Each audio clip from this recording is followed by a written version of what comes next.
ఎందుకంటే దీనికి కారణం బ్యాక్గ్రౌండ్ ఏంటంటే ఈ మధ్య కాలంలో క్రైస్తవుల మీద, క్రైస్తవ చర్చీల మీద, క్రైస్తవ ప్రాపర్టీల మీద అనూహ్యంగా దాడులు పెరుగుతూ వస్తూ ఉన్నాయి.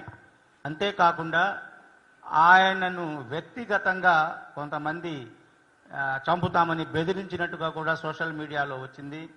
కాబట్టి ఆయన ఎవరైనా టార్గెట్ చేసి ఆయన హత్య చేసి ఉంటారేమో అన్నటువంటి అనుమానంతో అందరూ కూడా అలా క్యూరియాసిటీ తోటి అక్కడికి రావటం జరిగింది.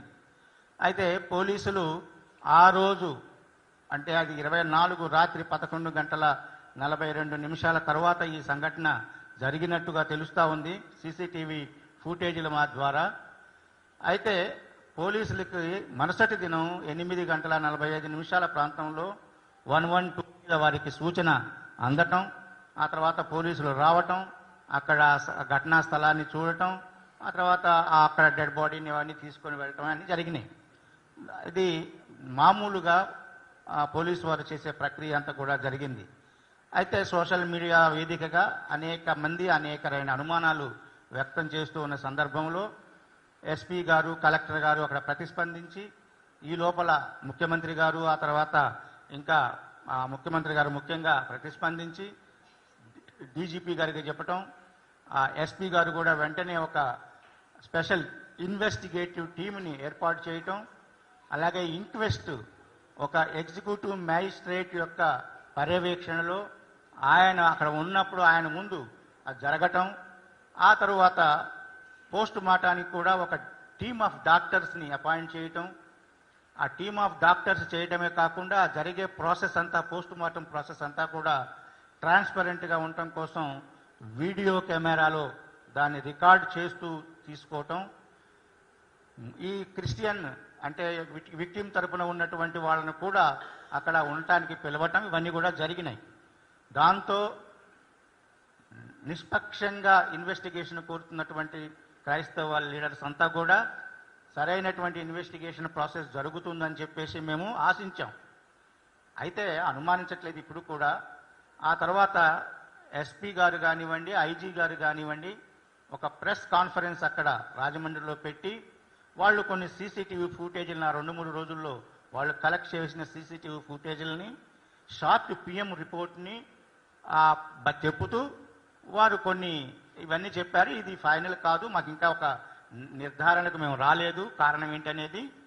దీంట్లో ఇంకా ఫుల్ పోస్ట్ మార్టం రిపోర్టు రావలసి ఉంది.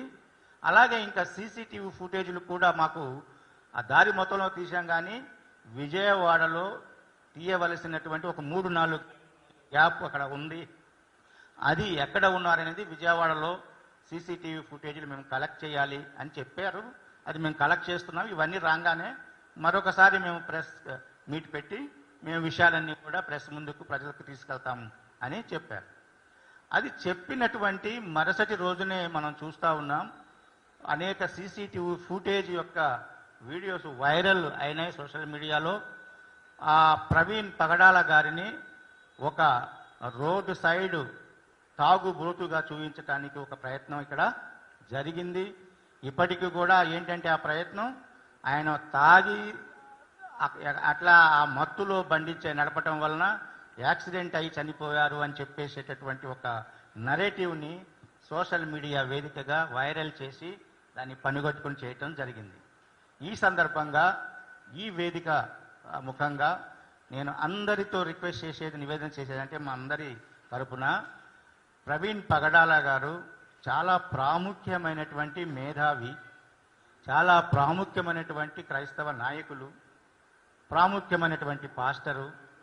ఆయన ఎరిగినటువంటి వాళ్ళు ఈ 2 తెలుగు రాష్ట్రాల్లోనే కాదు, అనేక రాష్ట్రాల్లోనూ ఇతర దేశాల్లోనూ కూడా ఉన్నారు.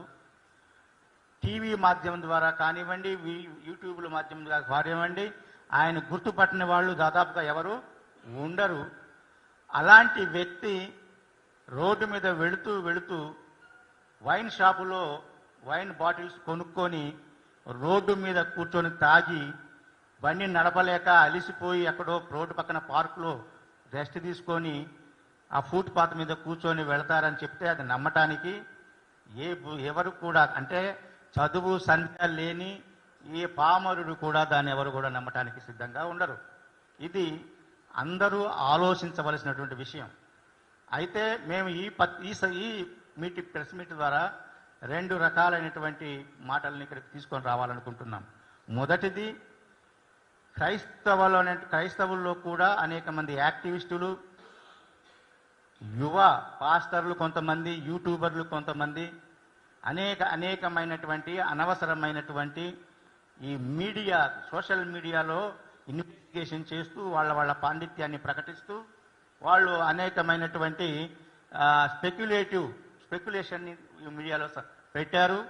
ఒక రకంగా కొంతమంది అతి ఉత్సాహంతో ఇతరుల మత మనోభావాలని కించపరిచే రకంగా మాట్లాడారు. అది మేము ఒప్పుకుంటాం. ఎవరైనా సరే క్రైస్తవ యువకులు కానీ, క్రైస్తవులుగా సోషల్ మీడియాలో యాక్టివ్గా ఉన్నటువంటి వాళ్ళు కానీ ఇతర మతాలను కించపరుస్తూ, ఇతర మతాలని వాళ్ళ యొక్క మనోభావాలను దెబ్బతీస్తూ, ఆ క్రైస్తవులుగా కాకుండా అన్క్రిస్టియన్ లైక్ బిహేవియర్ చేశారని చెప్పేసి వారందరినీ కూడా మేము ఈ పత్రికాముఖంగా కూడా ఖండిస్తున్నాం. దాన్ని మేము ఏమాత్రం కూడా సమర్థించలేదు. అయితే ప్రవీణ్ పగడాల మృత్యు వెనుక హత్య ఉందేమో అని అనుకుని అనుమానాన్ని వ్యక్తం చేస్తున్న సామాన్య క్రైస్తవుడి మనోభావాలను కూడా మేము గౌరవిస్తున్నాం. ఎందుకంటే మీద ఉన్న అభిమానం కొద్దీ జరిగినటువంటి సంఘటన, దాని వెనుక ఉన్నటువంటి అనేకమైనటువంటి సందర్భాలు, జరుగుతున్నటువంటి విషయాలు, వీటన్నిటి బ్యాక్గ్రౌండ్లో నమ్ముతారు. అలాంటి అనుమానం అవకాశం ఉంది. దాన్ని బట్టి దాన్ని క్లియర్గా ఇన్వెస్టిగేట్ చేయాల్సినటువంటి బాధ్యత పోలీసులకు ఉంది. పోలీసులు వాళ్ళ చెప్పారు, ఎవరి దగ్గర అయినా కానీ ఏమైనా కానీ దీంట్లో సాక్ష్యం ఉంటే ఆ సాక్ష్యాధారాలను మా స్పెషల్ ఇన్వెస్టిగేటివ్ టీమ్కి మీరు షేర్ చేసుకోవచ్చు. దాని మీద మేము అన్ని రకాలుగా దాన్ని ఇన్వెస్టిగేషన్ చేస్తాము అని కూడా పోలీస్ వారు, ఐజీ గారు కానీ, ఎస్పీ గారు కానీ ఆ యొక్క ప్రెస్ మీట్లో చెప్పారు. చెప్పిన తర్వాత ఎవరి దగ్గరైనా ఏదైనా కానీ అటువైపు కానీ ఇటువైపు కానీ ఎవిడెన్స్ ఉంటే ఆ ఎవిడెన్స్ని పోలీసులకు అప్పచెప్పి ఆ పోలీసుల ఇన్వెస్టిగేషన్కి ఇస్తే చాలా బాగుండేది.